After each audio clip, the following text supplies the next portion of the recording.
Okay, hello everyone. Sorry. Today I just wanted to talk about some of the more languages. Obviously, you guys know I really focus this channel on languages. I want to focus on the Eastern European languages that I have reviewed in the past 2 years, and I have actually been studying for the past 2 years. One of them actually 4 years. I'm really focused on. And which one I recommend for you to get into, even if it's just for fun, even if it's just to get some familiarity with exotic languages, I like to call them. Besides that French and German and Italian that most people go for. Maybe you want to look around a little bit and see what else is out there. So I've been looking at, Slavic languages. I've been looking at Romanian. I've been looking at, the languages that are used with the Latin alphabet. I've been looking at Albanian, other languages around there, a little bit over Polish. I've been looking at Turkish, and all of these kind of were shocking to me because they didn't follow the Latin rules, which is we know what they are. Latin rules, like Q always comes with you, or the Y, like Y is a vowel, or other things like, I don't know, J could sound like a Y, like as in German, like J sounds like a Y. Um, they don't follow those rules, and it looks Latin. That's the thing about them. They look Latin, and you think you can read them, but they don't really follow the Latin rules, and that makes me want to separate the languages and put out for you the best ones to learn that kind of do follow the Latin rules. The first one would be Turkish. I recommend Turkish as your first Eastern European language to learn because it follows those Latin rules somewhat. There is, there are no digraphs. They got rid of all the digraphs. So, like for example, SH, the sh sound, they would just write an S with a little diacritic above it to make that sh sound. Again, a lot of Eastern European languages do that. They get rid of the digraphs. I don't know why. They want to use just letters and diacritics, which is not Latin. That's not the Latin way to go. Latin uses all three of these. Other things about Turkish. Turkish uses the U umlaut, as you know, in German, which is the same. That's the same German rule. Turkish uses the G, silent G, which is common in English. We know it as GH. Words like weight, height, they all have GH in them. So there's the silent G, which in Turkish shows up as a G breve, and it's silent. So that's one rule they get from English. And other things about Turkish, there are vowels in it. I don't know why Eastern European languages don't want to include too many vowels. Maybe that's just how they are, and they shouldn't be using the Latin script. But like literally between S and R, there is no vowel, or between V and L, there's no vowel, and it's kind of hard for people who do speak Latin languages, like English speakers, Spanish speakers, to kind of figure that out. Why isn't there should be a vowel in there somewhere? It's hard to read, but Turkish has those vowels. A lot of up and down, you know, um, speaking.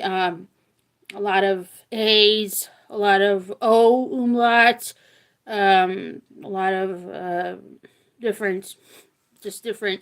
They use all the vowels, so that's good. So that would be the first language I would recommend to you, Turkish, to discover.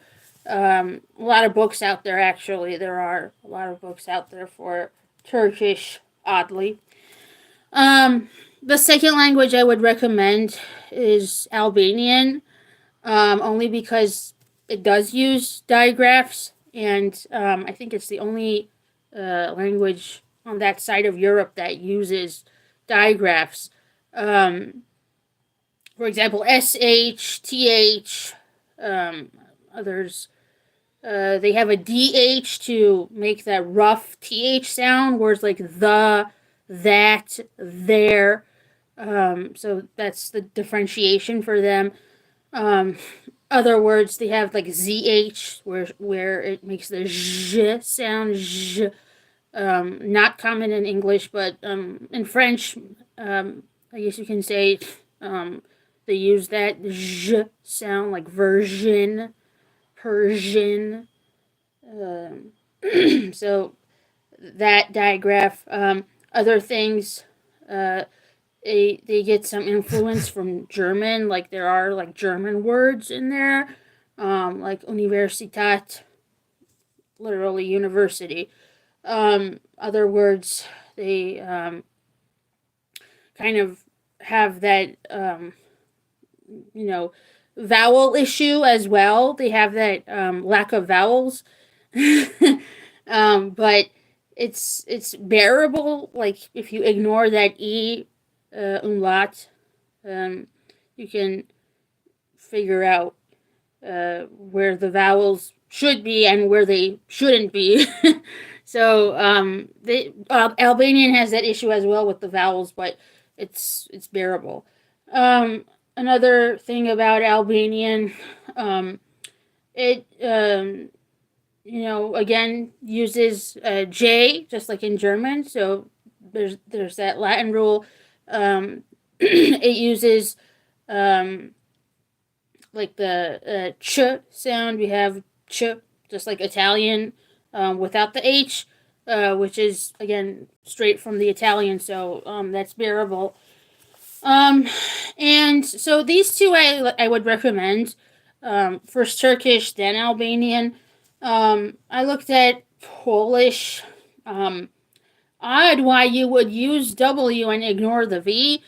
I don't know. Some languages do that. They you can use both. I mean, I would look at it from a Latin point of view and say use both. If you really want to use that W, go ahead, but don't ignore the V. Um, so they just put that off. And there is this CZ digraph, but again, that's not really Latin. Um, we don't have that in German. We don't have that in French, Spanish. So um, I don't know. I'm not sure what their like example was, or like their template was for creating their script. But um, it kind of became clear to me why there are no sources for them either. I was looking to study them, and I couldn't find any books. I couldn't find any books in non-English, like by non-English publishers. So like I wanted to like study like the Slovenian in Turkish. I couldn't even find it in Turkish, let alone English. Um, so like that was another thing. Lack of resources for those languages. Um, and then the third language I wanted to introduce, I guess, would be Hebrew. Hebrew, obviously not Latin. And I recommend that because they they don't even look at Latin. It's a different language. It's not Latin, and it's a different script, and um, they don't even want to go into that Latin format, and let alone follow those rules. So that's good. They're like in their own like Russian. They're in their own category. Hebrew has uh, interesting letters. They kind of look the same. This like all the letters kind of look the same, but it's I think it's very nice looking. It looks kind of Greek, um, and they have the che. They have two forms of che. That's interesting. They have the ts, tse, tsad, which is again no vowel between T and S. So, for example, in English we have the X. X is K and S. They have the TS instead, and there's a letter for it.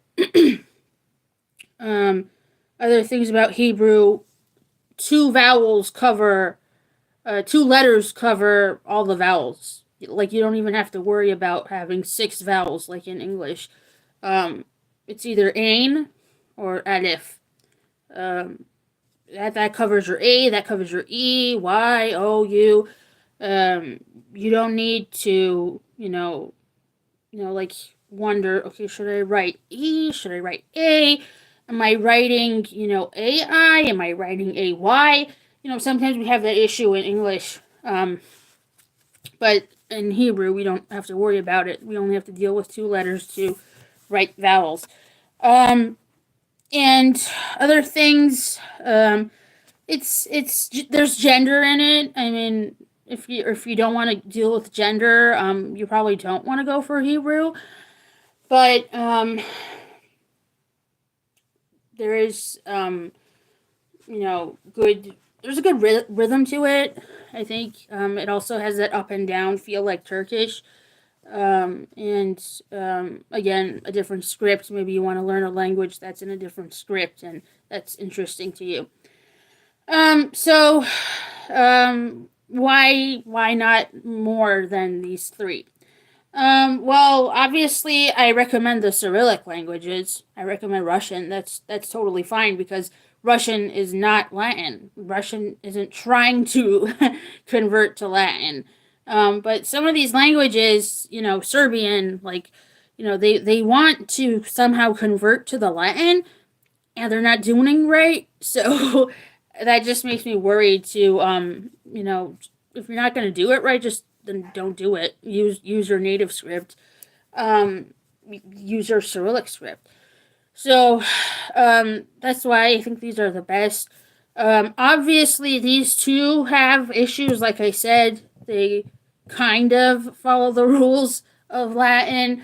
Like with Turkish, I usually go with the Turkmen style, which is, I think, a little more accurate. For example, they actually use the letter J for words that sound like j, and instead of C in Turkey, they use C. Like, no Latin language uses C to sound like j. That's totally like whack, I think. And why would you, throw J out of the, situation and bring in C?